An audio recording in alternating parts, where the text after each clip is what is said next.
Hi, my name is Pearl Gakazi, the founder of Kolaborate Platforms and also the CEO. So Kola, Muluganda means work, and collaborate, for those who might not know, collaboration or collaborative aspects mean working together in partnership and very amicably. And we genuinely believe the future of work is essentially going to be around how collaboratively we can work together, but also the idea of partnership is going to lead in the future of work as opposed to top-down approaches. And when it comes to the work that we are doing, I'm often asked, what sector are you in? And I'd say team augmentation. By that, think what BPOs do or what ITOs do, but what we're doing in those specific sectors, we are redefining what that usually would mean. So we are identifying some of the best talented young people in the country. We upskill them, we vet them, and even coach them. And eventually we match them with jobs or gigs around the world. And some of their employers could be from the US, could be our neighbors here from Kenya, and actually some of our biggest employers are also here locally. So the local industry is also quite booming and open to working with freelancers. So I bring in the word freelancers because it's important to appreciate Kolaborate from two perspectives. One is freelancers, whom we affectionately call collaborators, and then the other aspect of the ITO, or famously, or most people would call it BPO, but we are an arm under what is business process outsourcing. And in those two angles, if you think about it, essentially our job is to create opportunities, those that are dignified, for Ugandans. And in attempt of achieving that or doing that, we have been fortunate to be a part of some of the best pilots in the country. And the pilot I'd love to give light to for particularly this conversation is the UJ Connect pilot. So the UJ Connect pilot is a very interesting, it was a very interesting experience.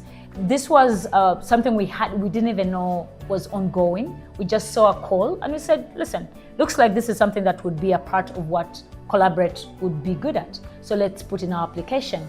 And when we got into the UJ Connect is Uganda / Japan Connect. So basically two governments coming together to identify some of the bright stars of the nation of Uganda to give them the opportunity to learn and be better on a global standard. So just giving you a preamble on what UJ Connect is. So when they put out this call, we apply and we go through a rigorous application and testing and pitching, actually. So we are matched with businesses around Japan, and we go ahead and pitch, and we get to be accepted by a few of them, who we go so far to deliver a few jobs on their behalf. In the process, we learned a lot. The thing that I keep telling people that my takeaway from working with Japanese is project management, communication, and meticulousness. My goodness, they are meticulous people. And if we want to be successful on an international level, when I say international level, if we want to work with organizations beyond our local organizations, and even the local organizations are starting to look at things from a very unique perspective.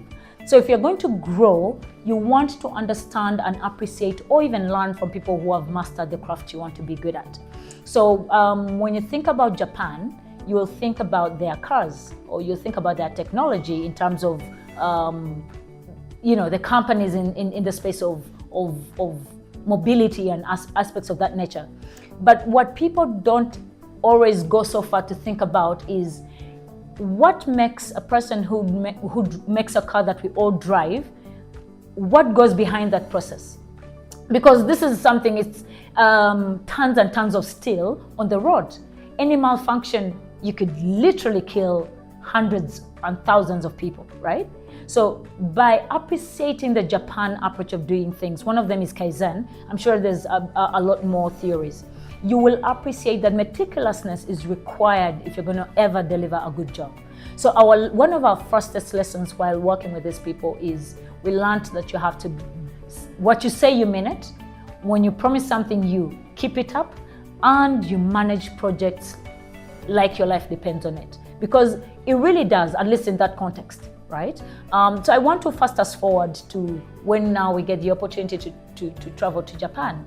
When we applied for these opportunities, we didn't even know there was going to be a study trip that gives us the opportunity to learn beyond just partnering with these businesses, but rather learn and travel to see firsthand how these things go. So when this opportunity came around, it was very exciting. We were, I think, if I remember correctly, we were 4 organizations. Mine was one of the 4, and the only female led. I'm proud of that. Not that we are taking score, but worth mentioning. So we got there, and my goodness, what an impressive people Japanese are. And I don't say that because it's politically right to say. They really are extremely impressive. And I'll even go beyond. I talk about their workspaces and work. They're very neat people, they're very clean people, and something that we share with them in a perspective of culture, they are extremely respectful people, just like a typical Ugandan. Of course, there is always, what's the word? There's always an exception to the rule. So of course there's Ugandans who you'll meet and be like, pal, do you really want to stick your neck out for Ugandans being respectful? I genuinely think we are a respectful bunch. And similarly in Japan, that was one of the things that I learned and appreciated. Now, fast forward to the visits we went, we got the opportunity to go to. Their workspaces. Hopefully you get the opportunity to see my workspace here. We are modeling our workspaces off of what we learned in Japan. There's something about positioning a space to ensure that whomever comes in that space appreciates what the role they're going to do in that space. So the comfort, the cleanliness, the organization, the play with colors, the play with space to make it inviting, and the ambience, right? And you probably are listening to me and thinking, we're not here to talk about workspaces, surely. And I thought so too as well, but I had the opportunity to ask a couple of questions from them, because every single office I went to, it was uniquely designed, and you could see it had character, it had personality, and it had the people they work with in mind. So if it's a tech company, you could clearly see that the space is arranged in that manner. If it's a creative company, you could see the ambience is of that. Actually, one office I went to had a poster of Tom Cruise, Shotgun. And I'm like, why is Shotgun in your office? You know? And it's like, no, we get inspiration, though a creative company, we get inspiration from this. And for me, that was quite interesting, because if you had a poster of Chameleon here, I'm sure people would not talk to you again. They'll be like, does this person know the work they're doing? Yeah. But anyway, fast forward, we now meet them at the level of learning now. How do they deliver projects? What matters? How do you normally talk to people when you want buy-in? They're good listeners, they're amazing listeners. But beyond that, I also realized that there are people who submit to their work. They take on a job and they don't complain. When I use the word submit, I mean they've decided to do something and they decide to do it well. What can we borrow from that? Sometimes work is not always going to be fun to do, right? But the thing about work, think of it from 2 aspects: responsibility and service. Sometimes the things we do, we don't do them because we feel we want to do them or they feel good to do them, but because it's a responsibility, so we must do them, and we must do them with a smile or with a joyousness to it. So I want to say my experience in Japan, what I took away and learned is 1, meticulousness, 2, be a person of your word, 3, cleanliness is really next to God. Be as clean, as neat, because it will reflect in your work, it will reflect in your mind, and it will reflect in the team that you lead or work with. So when you ask what I personally learned or benefited, I think from a personal level, I learned self-governance. It all begins with you as an individual. It doesn't matter if the world is falling apart, if the world is intact, if everything is going well in the world or otherwise. It really, really begins with self-governance and self-regulation. So I'll give an example. You cannot anticipate the world to change without you first taking stock of self and seeing areas that you want to change, because it's famously said that we should be the change we want to see in the world. But some of those statements are sweet and nice, but you rarely see them in action. And Japanese live by those rules. They really come across, to me at least from my perspective, as people who take absolute responsibility of who they are, what they're meant to do, and what is expected of them. They're not people of excuses. They are far from the victim mentality.